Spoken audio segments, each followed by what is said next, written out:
The following is a YouTube-based audio production, brought to you by RWBY. I know I should be getting tired of this, but I'll let you in on a little secret. I completed the scripts for the past few videos months ago. I was just waiting for my energy to come back.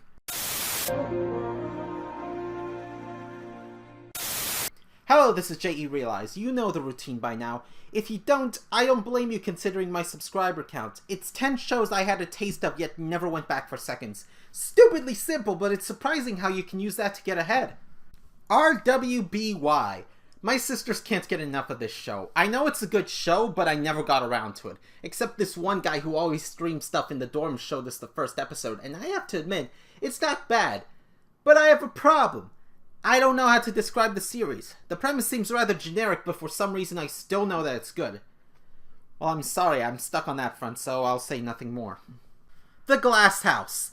I never watched Big Brother. The only few elimination-based reality shows I ever watched and liked are Hell's Kitchen, Total Drama, and the Eurovision Song Contest. But some people thought I should expand my horizons, and when I heard this show was starting up, I thought, hey, maybe I can catch a new craze. One episode later, I kinda gave up on it. Other people would complain that I was ripping off the original. So do Oreos! I don't really care if you get inspired by someone else. I care about how well you make your product your own. And those weird extra rules such as selecting the two on the chopping block and letting the audience vote for them, and that one weird point where that one guy tries and fails to become a reality TV villain, kinda made me not care. Sword Art Online. Yeah, let's harp on this. I watched some of the first episodes, I liked the premise, but I didn't get very far into it. Good thing, too. I heard what was happening with the show. Series after series, game world after game world, girl follower after girl follower. Okay, I think I may have dodged a bullet by pulling out, but if the part of the show I watched and its story was by itself and fleshed out more, I could have enjoyed it inside and out. Black Dynamite. Thanks, protesters, I nearly forgot about this show. This was a show. Okay, I used to watch what I could of it. It had this 70s black detective vibe to it. Maybe? Come on, give me a break. I'm having trouble remembering it. It wasn't a bad show by my metric, but I only got around to watching a few episodes. I didn't even get to watch the live-action movie. And yes, there's a live-action movie version. Hopefully it doesn't bomb like the Kim Possible live-action movie. Shots fired. Shark Tank. People just make TV shows from any mundane concept. This time it's elevator pitches. I competed in an elevator pitch contest. It did not turn out well at all. At all. But enough about me and my losing in the first round of anything worth a damn. They turned the elevator pitch into a television show. 5 rich people hear the pitches of each of these groups of business people who want to take their business to the next level. Sounds like a good idea if my card game gets enough traction. But then again, turning a simple backdoor contract session into watchable television is tricky. If you're involved and you get it wrong, the fact that you failed on national television of all things is going to sting. And we have precedent for this. Imagine every syndicated out-of-court settlement show with a popular judge that you've ever seen. Yeah. From what I've seen, it's an okay show. It's just I don't want to get invested in it before I try my hand at getting angel investors through my own merit. A guy can dream. Dan Versus. One of the other reasons I would have wanted to stay on the hub, now known as Discovery Family. The main character just hates anything that messes with his life and stops at nothing to get back at it or them. I only watched a few episodes, but dang it, I would have loved to watch more, if only because of the outlandish concepts complementing Dan's vendettas perfectly. Greed. Don't know what this is? I don't blame you. It's been a while since I heard of this show. This was back in the turn of the millennium, when primetime game shows started making a comeback. Basically, a team would work together to try to get up to $1 million, and each member could leave with their own share, or try to bump off others for their share. See why it's called Greed?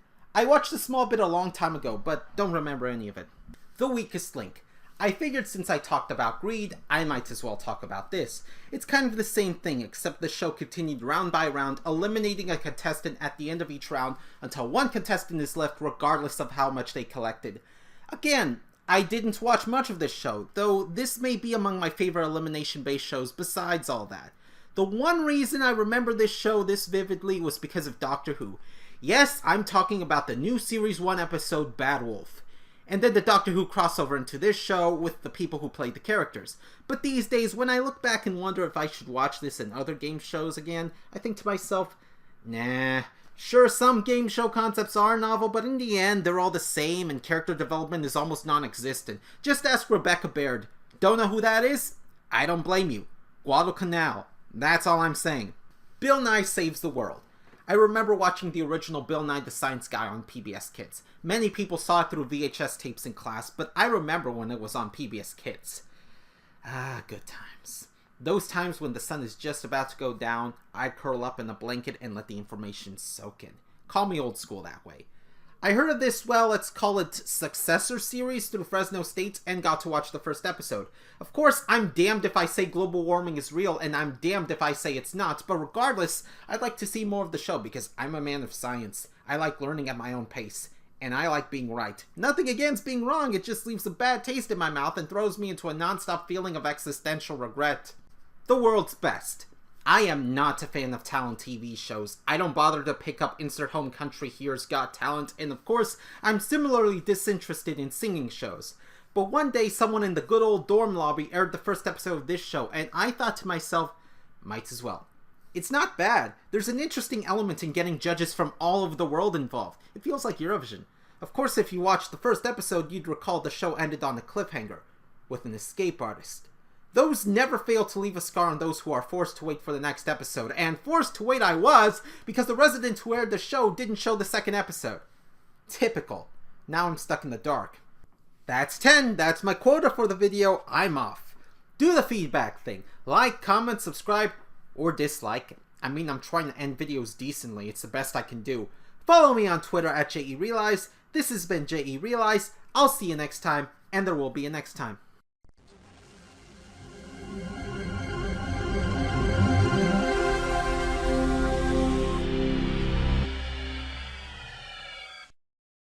This concludes our YouTube-based audio production. I hope you enjoy, and I wish you farewell.